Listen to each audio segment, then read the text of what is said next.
My greedy cousin is exploiting our grandma's dementia to change her will and steal the family fortune, and my parents are helping her do it. I never thought I'd be writing one of these posts, but here I am. Buckle up, because this is a long and messy story about family drama, greed, and betrayal. Some background: I, 28F, come from what used to be a pretty close-knit family. My grandparents on my mom's side were always the glue that held everyone together. They're the quintessential sweet old couple that everyone loves, the type to slip you $20 every time you visit and who always have fresh-baked cookies waiting. They've also been quite successful financially. My grandfather was a shrewd businessman who built a multi-million-dollar company from the ground up. When he passed away 5 years ago, he left everything to my grandmother, 76F.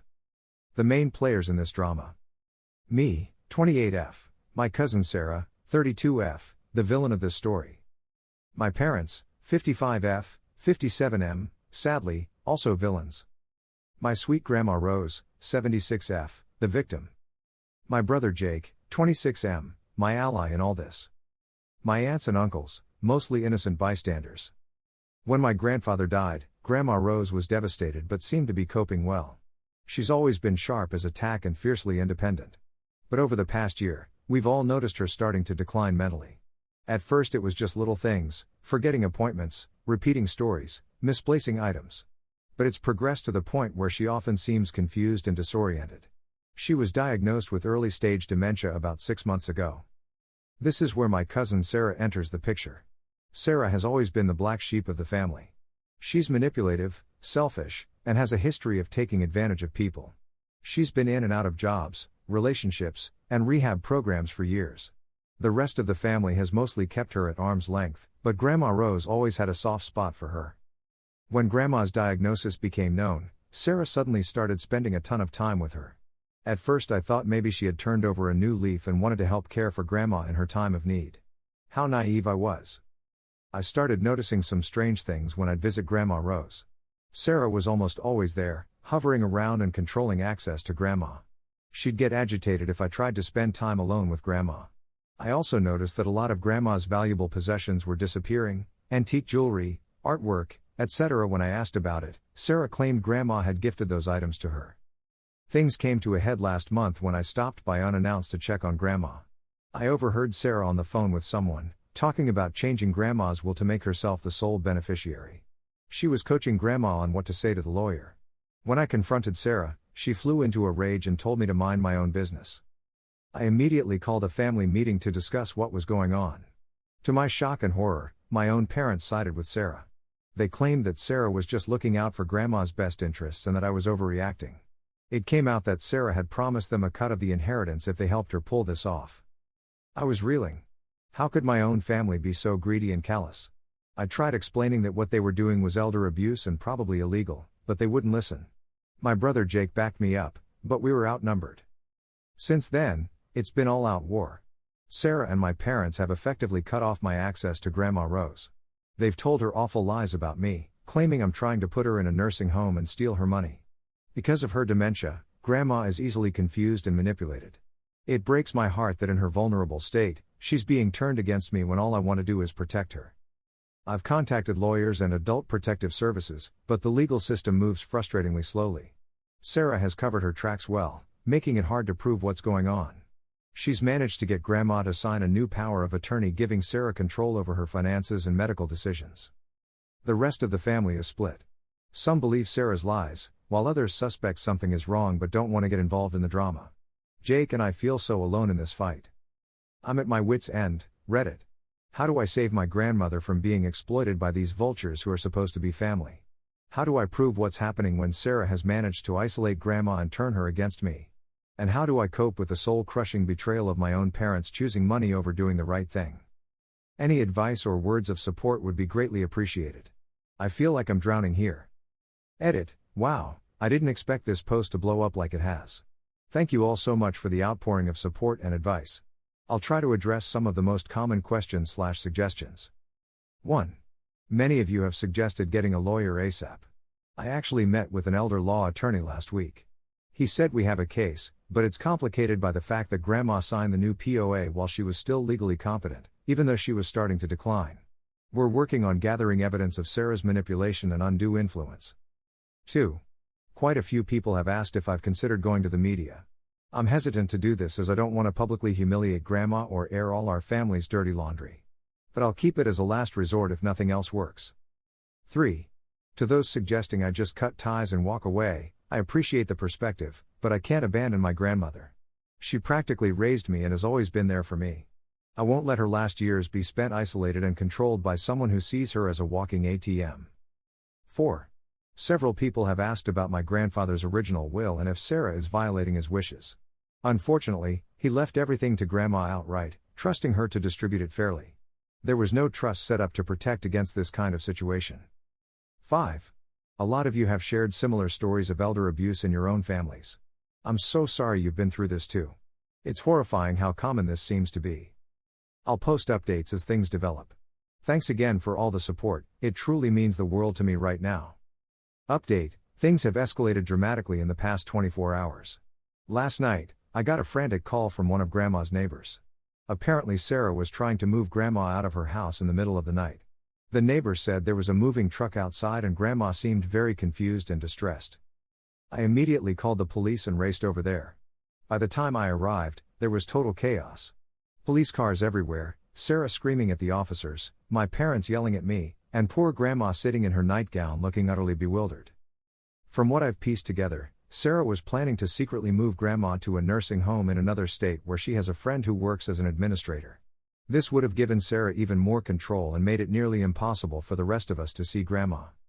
Thankfully, the police put a stop to it.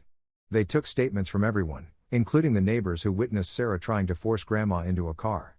Adult Protective Services was called and they've launched a full investigation. Grandma is currently in the hospital for observation and to evaluate her mental state. I've been named her temporary guardian until the court can sort everything out. Sarah is furious and threatening to sue everyone, but the evidence against her is mounting. My parents are still somehow defending Sarah's actions, claiming she was just trying to get Grandma better care.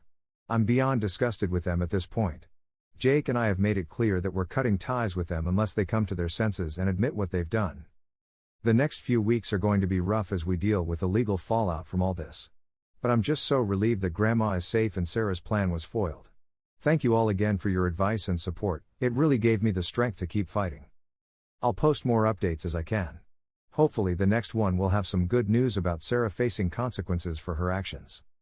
Update 2, I know a lot of you have been asking for an update, so here goes. It's been a roller coaster few weeks, but things are finally starting to look up. First, the good news, Grandma is doing much better. After a few days in the hospital, she was moved to a fantastic assisted living facility. It has 24/7 care and lots of activities to keep her engaged. She seems happier and more lucid than she has in months. I visit her every day and we're rebuilding our bond. She's starting to remember more about Sarah's manipulation and feels terrible about pushing me away. I keep assuring her it wasn't her fault. Now for the legal stuff, the investigation into Sarah is in full swing. APS and the police have uncovered a mountain of evidence showing how she isolated and exploited Grandma. They found financial records proving Sarah had been siphoning money from Grandma's accounts for months. They also discovered that Sarah had been crushing up anti-anxiety meds and slipping them into Grandma's food to keep her compliant. It's horrifying. Sarah was arrested last week on multiple charges including elder abuse, fraud, and illegal administration of controlled substances. She's out on bail but has been ordered to stay away from Grandma. Her lawyer is trying to paint her as a devoted granddaughter who just got in over her head, but no one's buying it. My parents are finally starting to realize the gravity of what they've done. They're not facing criminal charges, but they're named in the civil suit we filed to recover Grandma's assets. They've been trying to apologize to me and Jake, but we're not ready to forgive them yet. The betrayal runs too deep. The family is still fractured, but more relatives are coming around as the truth comes out. My aunts and uncles have been incredibly supportive, helping with Grandma's care and legal expenses. It's heartening to see the family rallying around her. We're in the process of undoing all the legal changes Sarah made. Grandma's original will is being reinstated and we're setting up a trust to protect her assets going forward. I've been named her legal guardian and power of attorney. There's still a long road ahead with court dates and untangling the financial mess Sarah created. But for the first time in months, I feel hopeful. Grandma is safe, Sarah is facing justice, and our family is slowly healing. Thank you all again for your support throughout this ordeal. Your advice and kind words have been a lifeline. I'll post another update after Sarah's trial. Update 3, Final update, hopefully. Sarah's trial concluded yesterday and I wanted to share the outcome with all of you who have been following this saga. Sarah was found guilty on all counts. The evidence against her was overwhelming. In addition to financial records and witness testimony, prosecutors presented text messages between Sarah and my parents discussing their plan to change Grandma's will. There were also recordings Sarah had made of herself coaching Grandma on what to say to lawyers and doctors. In the end, Sarah was sentenced to 7 years in prison. She'll also have to pay significant restitution to Grandma's estate. It doesn't undo the harm she caused, but at least there's some justice. My parents avoided criminal charges by cooperating with prosecutors, but they're still named in our civil suit. More importantly, they've lost the trust and respect of the entire family. They're not allowed to see Grandma and most relatives want nothing to do with them. Last I heard, they were talking about moving to Florida to escape the shame. As for Grandma, she's continuing to do well in assisted living. Her dementia has progressed, but she has good days where she's very clear-headed. On those days, we reminisce about happier times and she tells me how grateful she is that I fought for her. It makes all the stress and heartache worth it. The legal battle to recover all of Grandma's assets is ongoing, but we've made good progress. We've managed to reclaim most of the heirlooms Sarah stole and have frozen the accounts she funneled money into. It will take time to untangle it all, but at least Grandma's future is secure. This whole experience has changed me profoundly. I've learned hard lessons about human nature and the corrupting influence of greed. But I've also seen the power of perseverance and the importance of standing up for what's right, even when it's difficult.